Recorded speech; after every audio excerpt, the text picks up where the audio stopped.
hopping and a bopping and a singing his song. All the little birds on Jaybird Street love to hear the robin go tweet, tweet, tweet, rockin' robin, tweet, tweet, rockin' robin.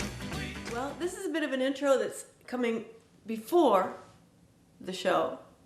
However, it's being taped after the show because in discussion with Rick Crosby, I was very amazed at how much of a hypocrite I really am. You see, I've discussed all the subjects pertaining to our chat privately, either with friends or with students one-on-one or in a classroom setting or with my family. But I've never sat at a seat talking with someone as brilliant as Dr. Rick Crosby about such subjects on sexuality and what he teaches and public health and what he perceives to be happening and what I agree with what is happening as far as censorship and not saying things that should be said out loud, thereby disrupting the natural progression of maturation of young ones and teens because they don't have the vocabulary to deal with some subjects that affect, I believe, every human being, one way or the other.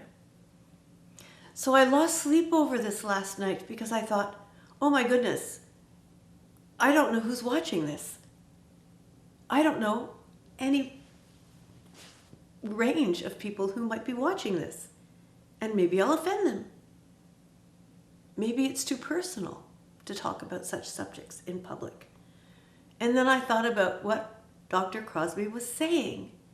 These subjects need to be discussed openly so that it frees up people who are suffering because they're either unaware of certain protections, inhibited by society, as I have been because I was raised in such a Victorian setting.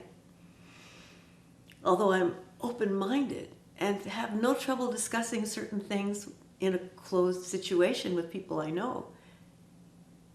Dr. Crosby pointed something out to me very unintentionally last night when we had the talk, because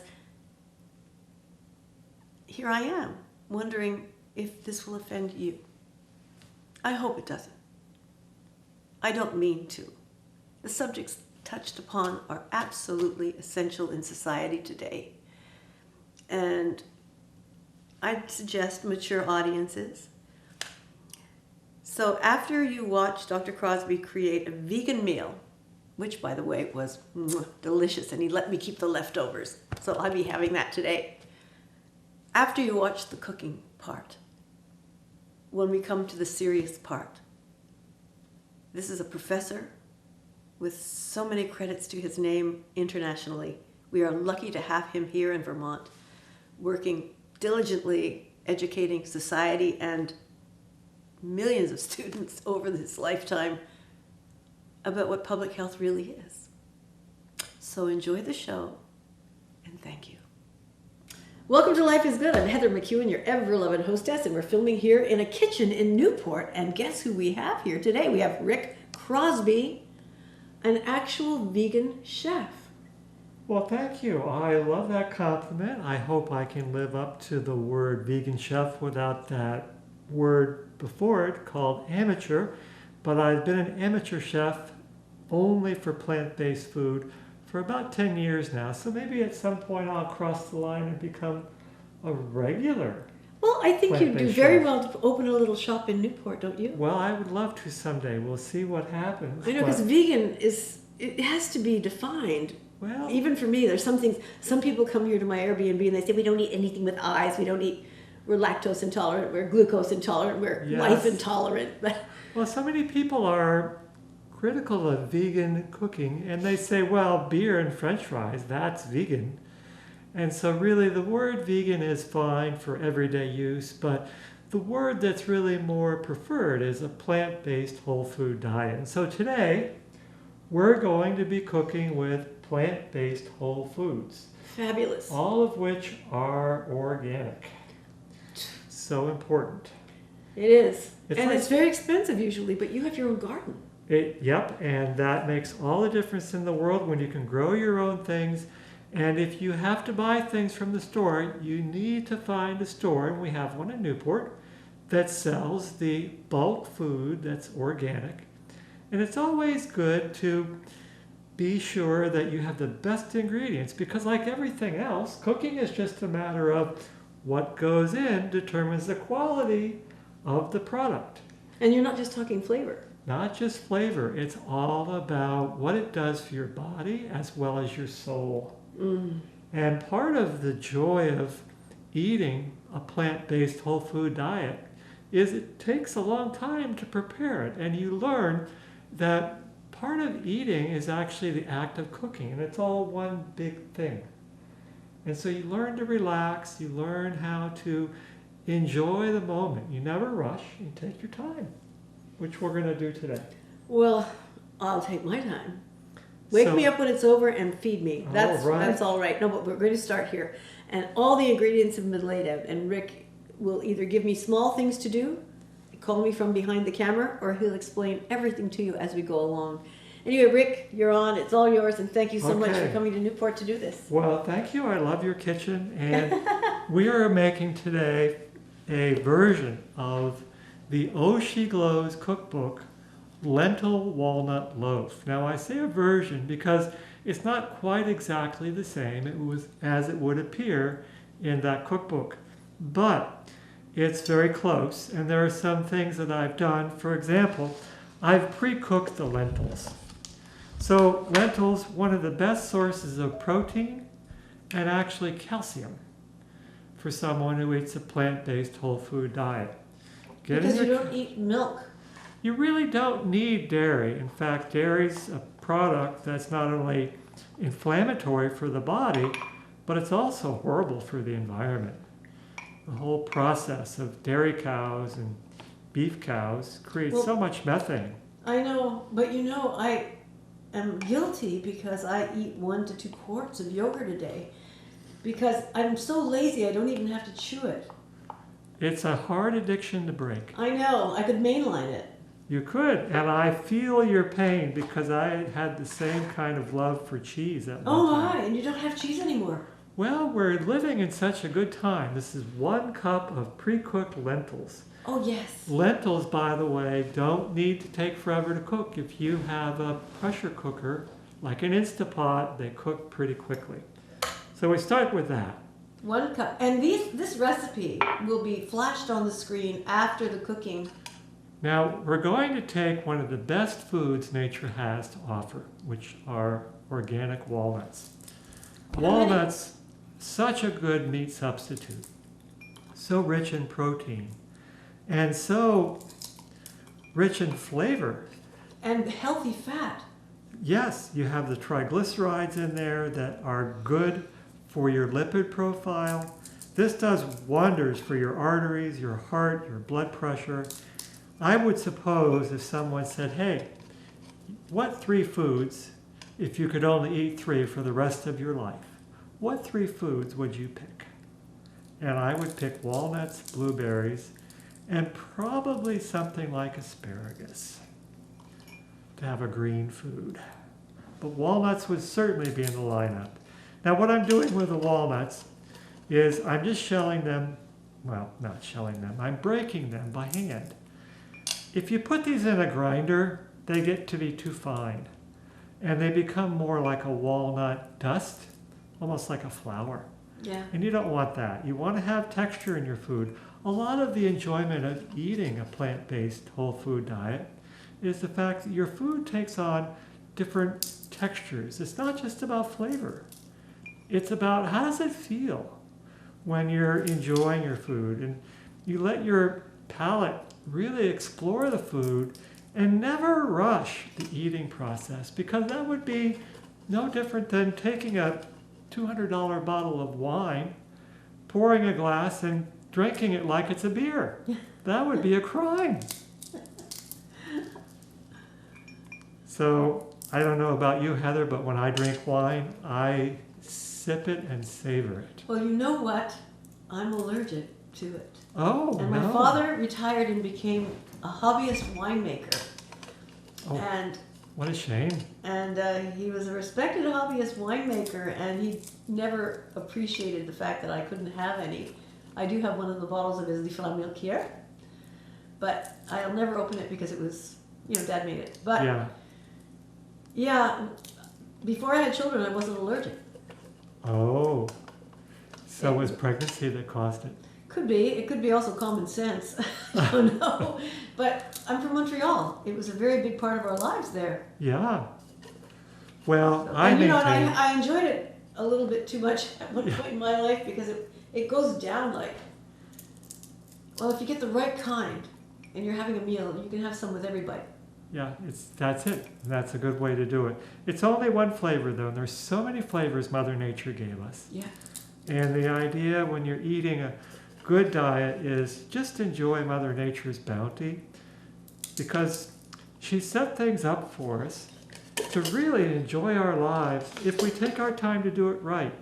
So this is 1 cup of the broken walnuts, and it's really important to let the food that you're putting together, you're marrying this food. So as you go, it's good to keep it stirred. Let it begin to marry itself. This is called melding. The melding process, some people would let it go on for hours. I don't think that's necessary with this particular recipe, but it's important to stir as you go. Flaxseed, one of the best things you can put in a dish like this. This is going to have a meatloaf consistency. And anyone who's made a meatloaf with beef knows that you put in eggs. Not just an egg, but usually 2 or 3. The eggs are a binder. And so everyone says, well, I couldn't cook without eggs. And I would say, well, have you met flax meal? Because what flax meal does is the same thing as an egg. It becomes a binder. So that was about 3 tablespoons. You don't always need to measure. Some things are flexible. So there's the binder for the meatloaf. What does it look like? So what you can see here is it almost looks like a coarse flour. So flaxseed itself is a seed, and it's very difficult to digest the seeds and get the full nutritional value. The meal, though, the flaxseed meal, Okay, where do you get that? is ground. You can get this almost in any section of a store that has a part for organic vegan cooking. Okay. And so that's pretty easy to Newport Naturals find. is a phenomenal store. Oh, yes, and we have such good fortune to have a store like that. But I've lived in other towns that don't have such beautiful stores, and I can still find this. Really? You can find it in most mid-sized stores. Now, again, what's happening when I put in that flaxseed already is it's starting to bind the walnuts and the lentils. So if you could look at this right now, If you move some of the spices, I shall do that. Oh, it almost looks like hamburger. And for those people who have a relative, like I do, a father, who was a meat and potatoes man and still is his whole life, and he's 91, he can be completely fooled. I've made this for him before and said, Dad, I made you a meatloaf. And he says, thanks, pass the ketchup with the corn syrup in Exactly. it. And he said, wow, this is delicious. And about halfway through, I had to confess, Dad, that meatloaf you just ate, there was no meat in there. Now, this is a tablespoon of olive oil. Okay. Any kind of olive oil is fine. You can use the robust, but it's good to use the extra virgin olive oil. It's cleaner. And I'm putting that into the same cup. It's going to pick up some of the leftover flaxseed meal. And kudos to my mom. That was my mother's measuring cup.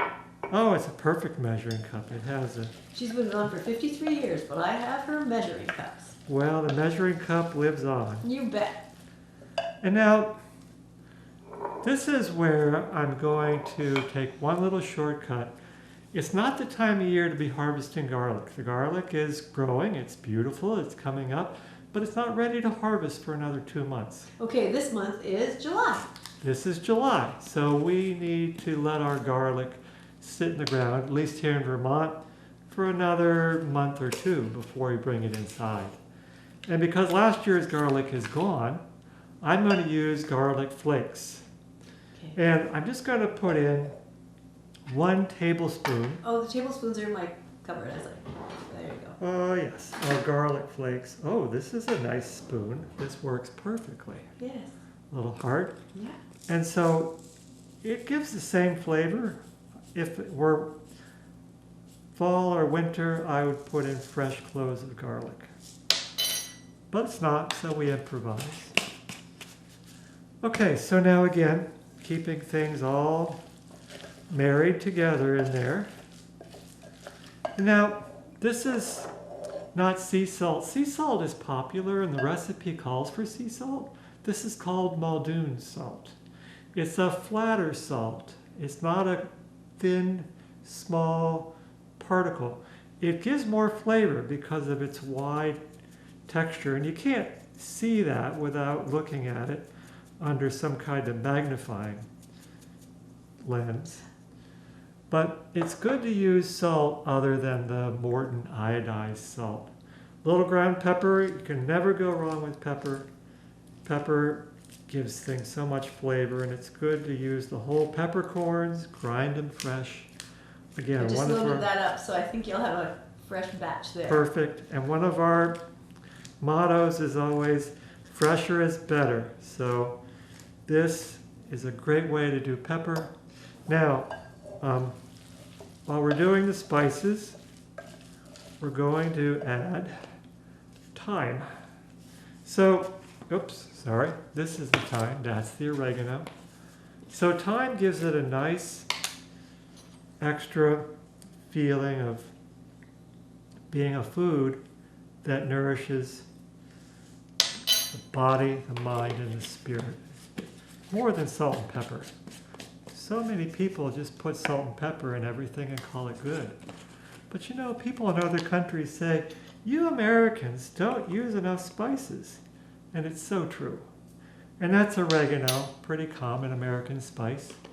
Often reserved for Italian dishes, but in our case, it's going to make a nice complement with the thyme. So again, I'm getting a nice mixture here, feeling good about what I'm looking at. It's got the right consistency. It looks more like 2 pounds of hamburger. And I'm not trying to imitate meat, I'm trying to outdo meat. The whole purpose of plant-based whole food cooking is to transcend the idea that we need meat. Well, I haven't eaten meat in decades, so I will help you transcend by turning on the oven. Perfect. Yeah, I'd say 350 would be 350? perfectly good. I can do that, because I went to flat attendant school. Ah. Now we're going to put in some organic oat flour.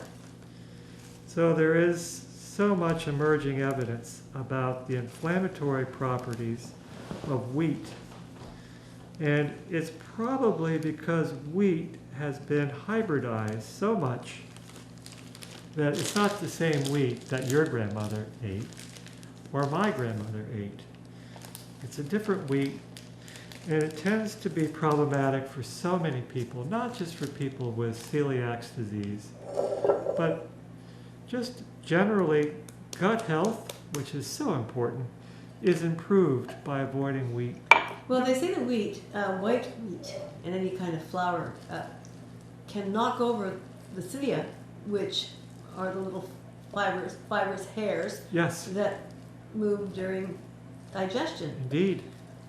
So I think it's called West Asian sprue, if it's not called celiac, and it's Mhm. not fun, and a lot of people have it A lot of people that have never it, used to have it. and a lot of people have it subclinically. And they say, well, I don't know why, but I don't have a lot of energy.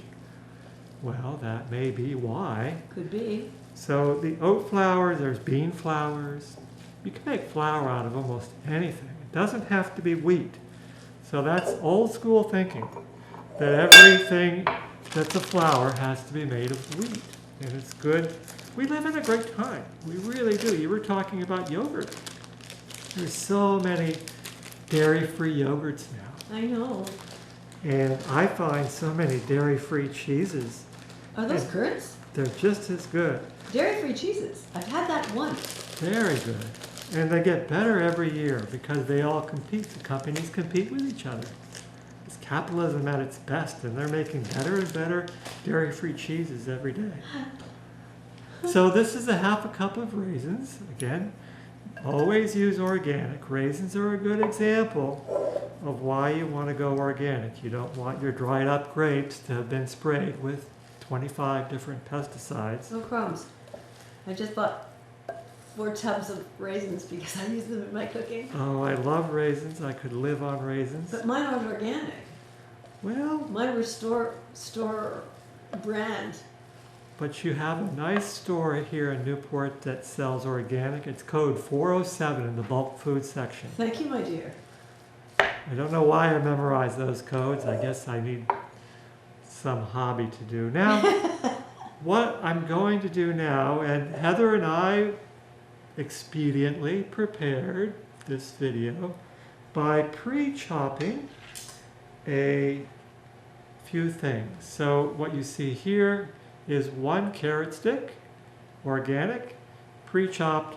I'm going to put that in using my fingers, but as you well know, I carefully washed my hands before we started. And 1 organic apple, pre-chopped.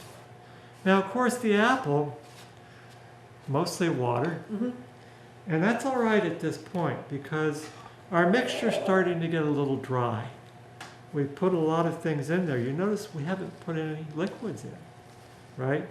And we don't necessarily need liquids, but we need something or it's just going to be too harsh in terms of its texture. We want something to soften it up, and those apples will let moisture out that makes the whole thing more palatable. So at this point now, it seems like we have the whole garden in there, but we don't. There is more. Wait, there's more. There is more. There is so much more. The other thing that Heather so nicely did was to chop up an onion. And a lot of what that was about is making the onion into very fine pieces. Are those fine enough? Perfect. Why, thank you. And That right time ab- I did something properly. It's beautiful. And right above that are the celery leaves, which never waste those. They're very good. And right above that is a stick of celery. Actually, we use 2, I think. 2. And so we're going to put all this in there. And you're thinking, oh my gosh, it's more like a salad now than it is a meatloaf. But you'll see how all these things become absorbed. That's delicious looking. I swear, I'm looking forward to this. So at this point, we're looking pretty good. The key, though, is vigorous stirring. And so that's where we are. And what any good chef will do, I think, is look at your mixture and decide, does it need liquid or not? It doesn't always follow a recipe. Sometimes you have foods, onions, apples, carrots, with different degrees of dryness, different degrees of moisture content, and they're different sizes. So the idea that your recipe is going to be exactly the same every time you make the dish is just complete fallacy. So you want to gauge, and I'm looking at this and I'm thinking, this is a good time to add a little fluid. And I'm just going to put in nature's best ingredient ever, water.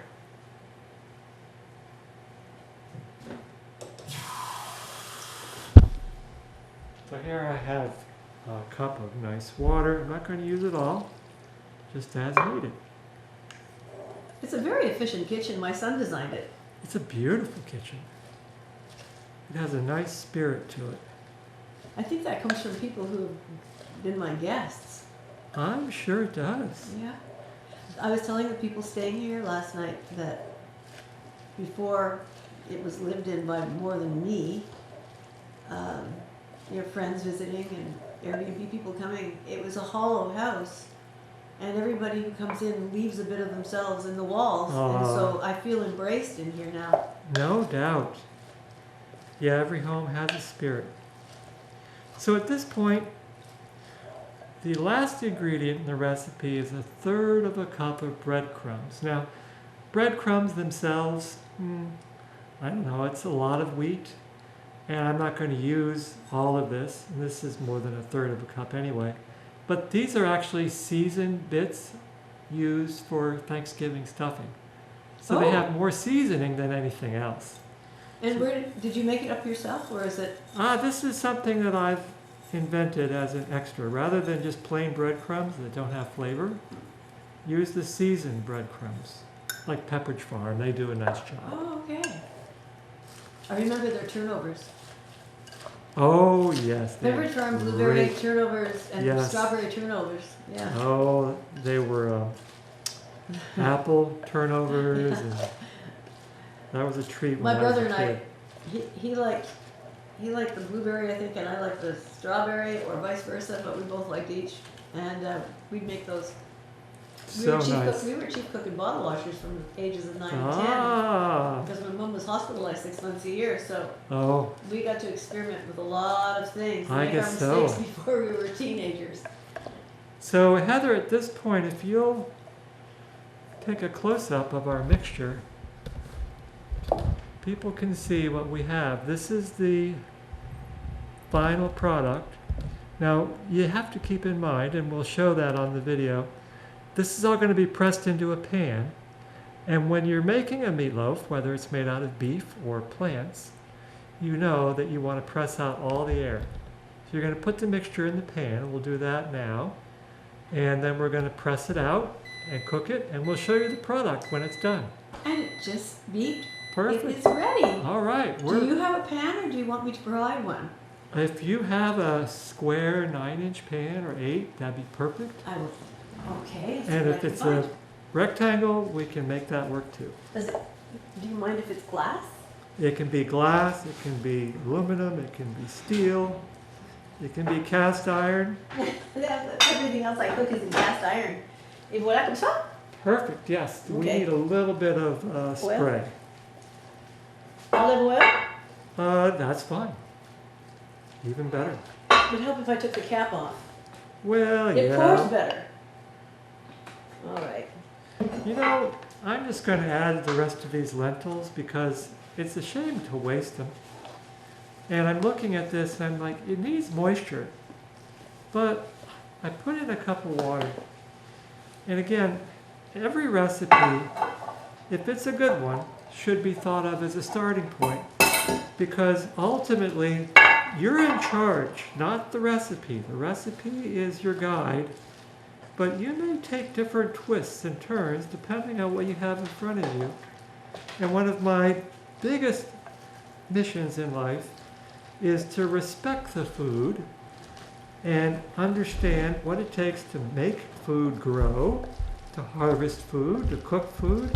And when you learn all that, you learn that the last thing you ever want to do is discard food. All right, so now let's look at the mixture one more time. You can see I've added the rest of the lentils. And I like the mixture. I like the feel much better now. So I'm going to go ahead. Tell you what, we'll do. May I sweep these away? Oh, please. Et voila, now we have a perfect bird's eye view of what you are doing. Now, if you're a plant-based whole food fan, probably by now you've worked up an appetite just watching this, because you understand all of the wonderful things in here. And in so many ways, again, you're nurturing not just your body, but your mind and your spirit, because you know you're eating right from the ground. Mother Earth take care of us if we respect her, understand her, and try to do the best we can to take what she gives us and make it extra yummy. And that's what we've done here today. Now I'm going to switch to this because it won't. Would you rather have a spatula? No, I think this nice kind of, Heart-shaped tablespoon? yeah, it really has a good way of not sticking to the mixture. So it's letting me pack this down very nicely. Now, some people when they make a meatloaf will turn around at this stage and they'll go into their kitchen and they'll find something like apple butter, which is mostly sugar, or ketchup, which is mostly sugar with a little salt. And they'll put a topping on it. And that's fine. You can do that if you really need your sugar fix.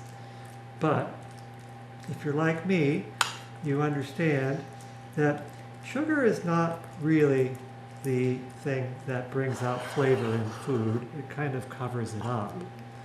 And Do you have a sweet tooth or a salty tooth? I have a spice tooth all the time. I don't have any. I have a chocolate tooth. I Do you love really? dark chocolate. I Oh. can eat dark chocolate almost like people would do drugs. I can have 92% dark chocolate right before bed and feel like I am just on top of the world. I couldn't ask for a better feeling in life. Now let's have a close-up again. You've done And this there we before.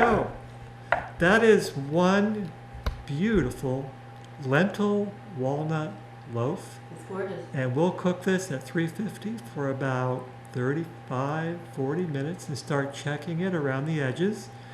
Just like cooking anything else, when those edges start to pull away from the side of the pan, we'll begin to check it with a table knife. If the table knife comes out clean, it's done.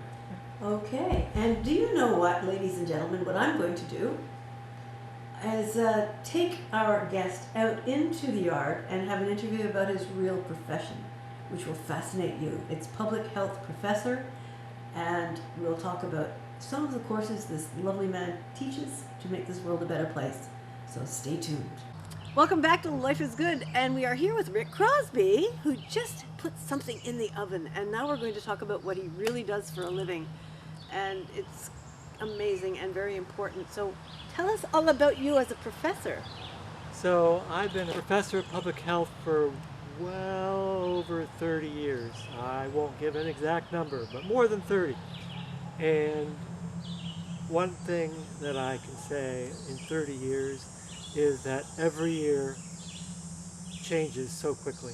Our world, our country, the things that influence how you and I live, how long we live, how well we live, are constantly changing.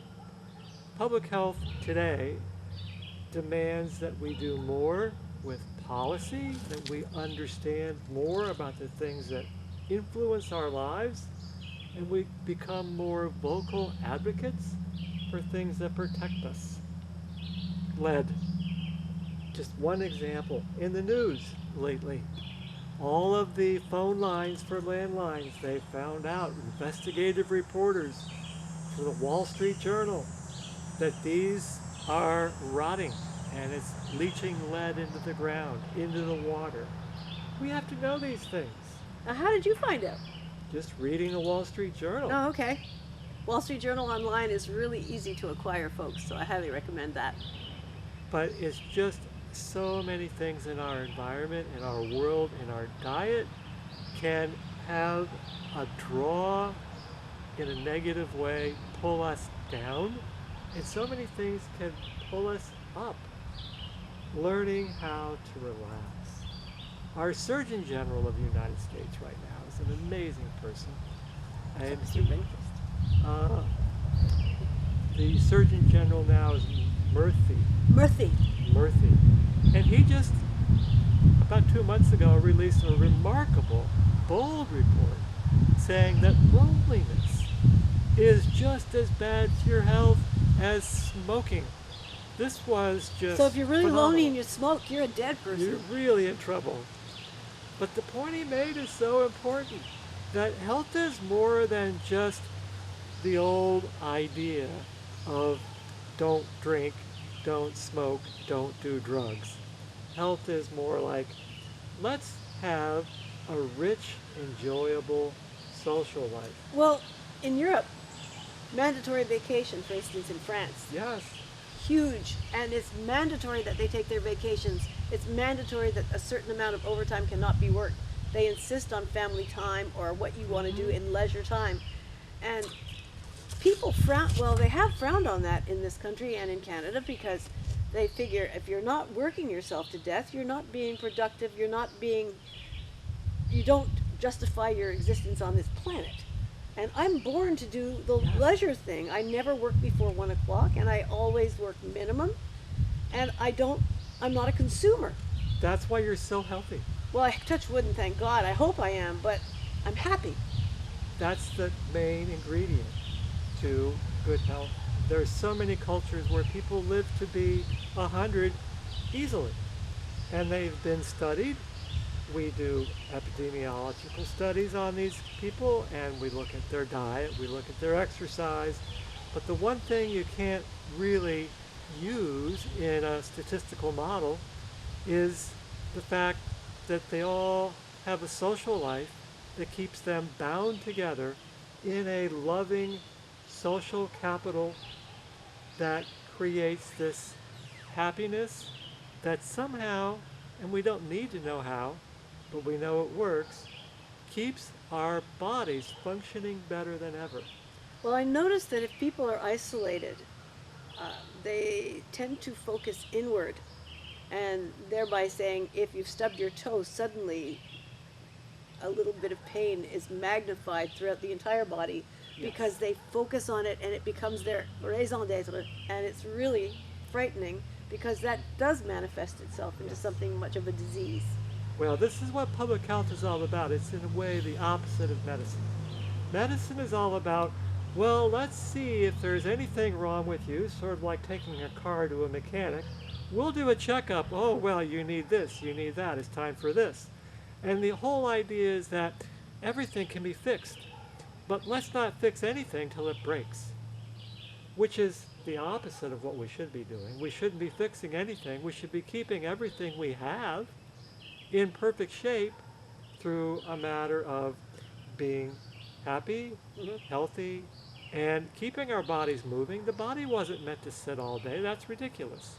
Well, metabolic disease is quite the epidemic. Metabolic disease happens when the body is sedentary, where everything seems to collapse at once because of lack of use, and the body gives up.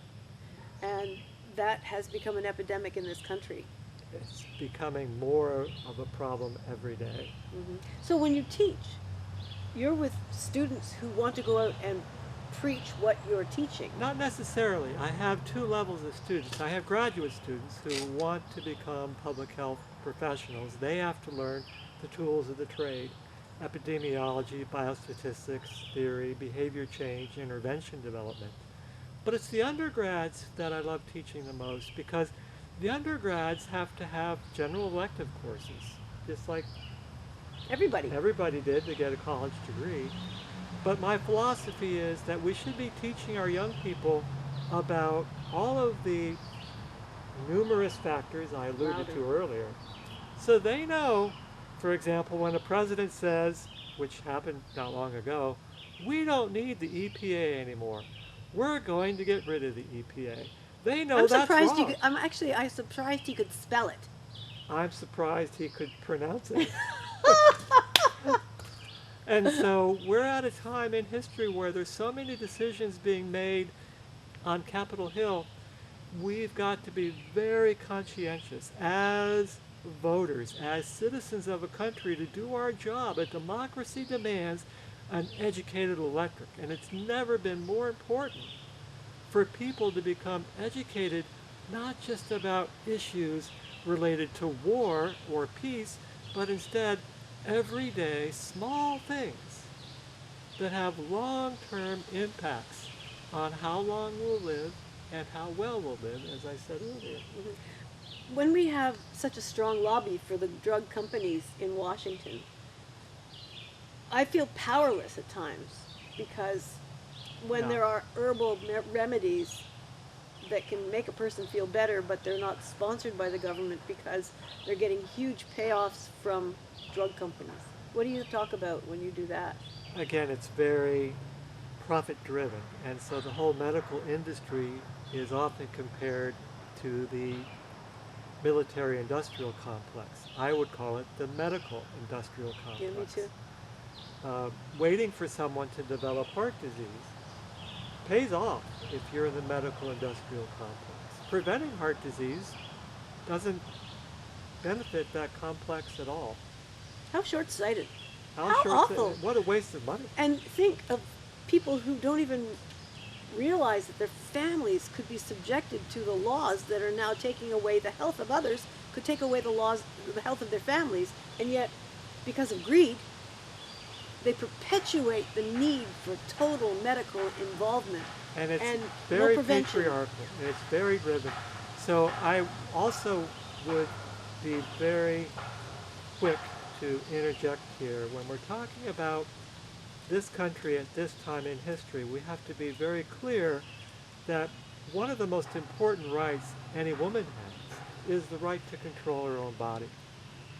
And so taking away Roe versus Wade makes the other class I teach all the more important. And this is a class I've taught for 15 years now in sexual health. And that class is really very much about getting people, students, to understand the things that they should have understood growing up and even in high school. But because our country is so afraid to talk about sex, so afraid to talk about words like abortion, that these kids have been robbed of that education. And they graduate from high school and go to college, and they don't even, a lot of them, know their basic body parts, which is a sin. Well, I taught health for 2 years. So you know. And I taught grade 3 and grade 4. And my son picked up a syringe in the grocery store parking lot. And I took it away from him quickly. But I realized at that point there was a panic about AIDS. And it could be caught from a needle. But everyone thought it was sexually transmitted only at that point, a lot of people. So I said, well, you know, I'm going to get a group in here to talk about HIV, AIDS, and it was the 4th grade class, and the school board said okay. One woman on the school board said no, so she was invited to sit in on the class. It was so tastefully done. It took the fear away from these 4th graders. Yes. The fear that they couldn't catch it sitting on a public seat. They couldn't catch it, but they could catch it if they picked up a needle. And my son was in that class, and it was just wonderful to see the fear be eliminated because Yes. of lack of ignorance. And yeah, so that was a great time for me. Well, I taught high school for 10 years before I became a university professor. And it was very enjoyable to be a high school teacher for that reason. I taught high school health. Yeah. And the kids loved the fact that here was an adult who would tell them the truth, not censor the truth. And not use baby talk. And actually, I kept breaking the laws of the school. They High used five. to make fun of me because I would get called into the principal's office more than some of the kids. The principal would say, Mr. Crosby, you're not putting condoms on bananas, are you? And I would say, no, I would never do that. I always use a cucumber. Because the kids need to know, and a condom can save your life. Exactly. And you know, my newspaper, it's going all over the place, 28 states and 4 countries, but I would deliver it myself in Newport, Yeah. from Rutland to Montreal. Wow. It took a long time, and I'm a terrible driver. But it took 3 days. But I always dropped it off at the Planned Parenthood in St. Albans, Vermont. Mm-hmm. Because it was right beside one of my sponsors, and I figured, well, kids go in there. Here's my paper. It's a subtle counter-suicide newspaper for teenagers and young adults. So I went in, and I always gave things to the receptionist so I wouldn't rudely put it where they didn't want it. Right. And I waited in line, and the woman in front of me asked for condoms. And when I got up to the reception, I said, you give those out? And she said, well, yes, we're Planned Parenthood. And I said, well, I'm the town librarian. The library's in my home. I'd take some of those and put them in a bowl in the library. Isn't that so great? she gave me 300. That's so nice. And I put them in a big salad bowl, and my kids came in and they said, Mom, it's right beside your clinic. Maybe that doesn't look good. I said, well, okay. So I put them in the bathroom in the drawer, you know, and the next week they were all gone, and my children were taking them to school and passing them out. And I was very proud of my kids. That's so wonderful. But I don't know whether they were active. They just knew they were important. well, then, and you'd like to think that they still do that today. But what we've had happen, again, going back to that medical industrial complex, Oh, yes, please do. is that a company called Gilead came up with a drug called pre-exposure prophylaxis. It's a 2-dose drug rather than 3 that's taken every day by people who are healthy before they acquire HIV. Yep. The idea is that if you take this drug at the cost of, now we're talking 25 to 30,000 a year, HIV can't attach itself once it enters the body. And I wrote an editorial in one of our nation's medical journals along with a colleague who was at CDC, and we said this is going to create a problem with other STDs, Yeah. because people will start using this drug and give up on condoms, which is exactly what happened. Of course. We have a record number of STDs now, more than last year, and next year we'll probably have more than this year. And not only that, when you don't have to think about your sexual health because this drug is protecting you from one thing. You're opening yourself up to being lazy about caring, and then you miss one dose, or you run out of money, and now you've forgotten how to take care of yourself in any other way. People still get infected. Yeah. But the other thing, just to bring all this back to where we were with happiness, Yes. is that sexual health isn't just about things to do to avoid disease. It's about sexual pleasure. The courses that I teach, like so many people in this country, are labeled sex positive. And there are states like Florida that would call this an abomination. But the idea is that young people need to learn that sexual pleasure is okay. I know. And it's not sinful, it's not wrong, there's nothing bad about enjoying sex. And a lot of my students hear me talk about sexual pleasure and they look like, oh my God, I can't believe I'm in a class where the teacher's allowed to say this out loud. And even if you're not allowed, it should be said. It should be said. And It's it this needs whole to be said. Judeo-Christian malarkey that says, puritanical human beings are better. You can be puritanical and have a fantastic love life. You can be kind to people. You can be genuine with people. You can love yourself. And I'm so glad you're saying these things. Very important. One of my heroes in public health is a woman who was Surgeon General, Jocelyn Elder. She served under Bill Clinton. Those of you who A lot are of older, women served under Bill Clinton. She was very adamant and actually told the press that one of the things that children in school, meaning teenagers, not children per se, but school kids who are 7th to 12th grade, need to learn about is masturbation. And she was so right, because if more kids could learn to enjoy self-pleasuring, then there would be fewer kids who necessarily rush into shared sex when they're not ready for that. Because of curiosity and frustration. And frustration and the feeling of being unable to have sexual pleasure Yeah. without having it be approved by society, meaning that it's got to take place in the context of a heterosexual, long-term, preferably marital relationship. And so this didn't work for kids, but they were told that's the way to go. And what Jocelyn Elder says is, no, you can do this on your own. Exactly. I used to teach at all these schools with my newspaper. And one child came up to me, she was about 16, 15, and said in the hallway, I think there's something wrong with me. And she told me it's because she was self-pleasuring. And she felt terrible about it. And I just looked at her and I said, it's your body. And you're not hurting anybody. And if you're enjoying yourself, it's not like you're doing it in public. It's your body. Please stop feeling guilty about it. And she threw her arms around me. And I thought, so many kids are feeling this.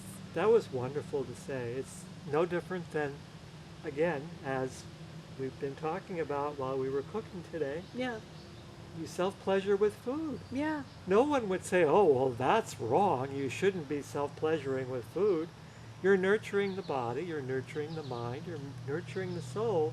You can do the same with sexual pleasure, especially when you have the ability and the good fortune to pepper that with the wonderful spice we call love. Oh, that is a nice memory for me. Me too. Love makes the world go around. That's And if you don't have it, find something to love. Society defines it as man and woman, woman and woman, man and man, human to human. But you know, about the loneliness thing, don't judge yourself if you're unattached. Just love your neighbor. That's good. Yeah. And thank you so much. You're so welcome. This was fun. Thank you. And now we'll go in and enjoy some self-pleasure with food. Food. Thank you. Okay. See you inside. Yep. Oh, actually, we're going to do it out here. Well. Oh, very cold chair. I'll never learn. So Well, here we are. Here we are. We're back on the food table with a beautiful casserole. What do you call it? A meatloaf without meat. Yeah, I would call it a meatless wonder. And that's a fabulous thing to do. This is what it looks like if you could only smell it. It's fabulous. Now, our earlier conversation, I was discussing things about public health with a public health professor, world-renowned. And I learned an awful lot, and I hope you did too. You probably knew a lot of it, but talking about it, talking about public health, talking about the pleasure of eating healthy food, talking about educating each other as to what's right and what's more right. It's a wonderful thing. Yes, and let's have a toast to that, Okay, to wonderful things. two wonderful things. Voilà, monsieur. Merci. À Merci santé. beaucoup.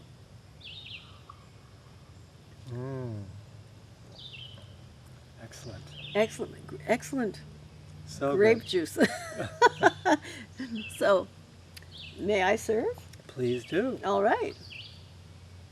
It smells divine. It does. I'm very pleased with your oven. Are Some you? Ovens are better than others. Yours gave a nice even A nice even heat.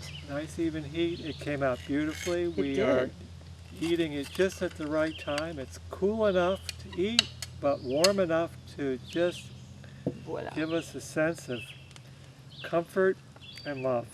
Yes, definitely. All of the above. And you know what I'm going to say? I really enjoy the texture.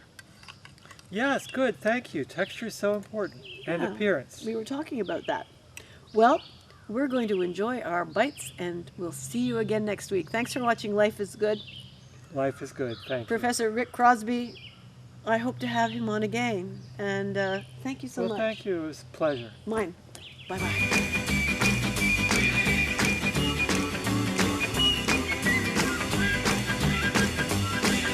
A pretty little raven at the birdman stand taught him how to do the bop and it was grand. They started going steady and bless my soul. He out-bopped the buzzard and the oriole. He rocks in the treetop all the day long, hopping and a-bopping and a-singing his song. All the little birds on Jaybird Street love to hear the robin go tweet, tweet, tweet. Rockin' Robin, tweet, tweet, rockin' Robin, tweet, tweet. Slow rockin' Robin, 'cause we're really gonna rock tonight. Well, the pretty little raven at the birdman stand taught him how to do the bop and it was grand. They started going steady and bless my soul. He out-bopped the buzzard and the oriole. He rocks in the treetop all the day long, hopping and a-bopping and a-singing his song. All the little birds on Jaybird Street love to hear the robin go tweet, tweet, tweet. Rockin' Robin, tweet, tweet, rockin' Robin, slow rockin' Robin, 'cause we really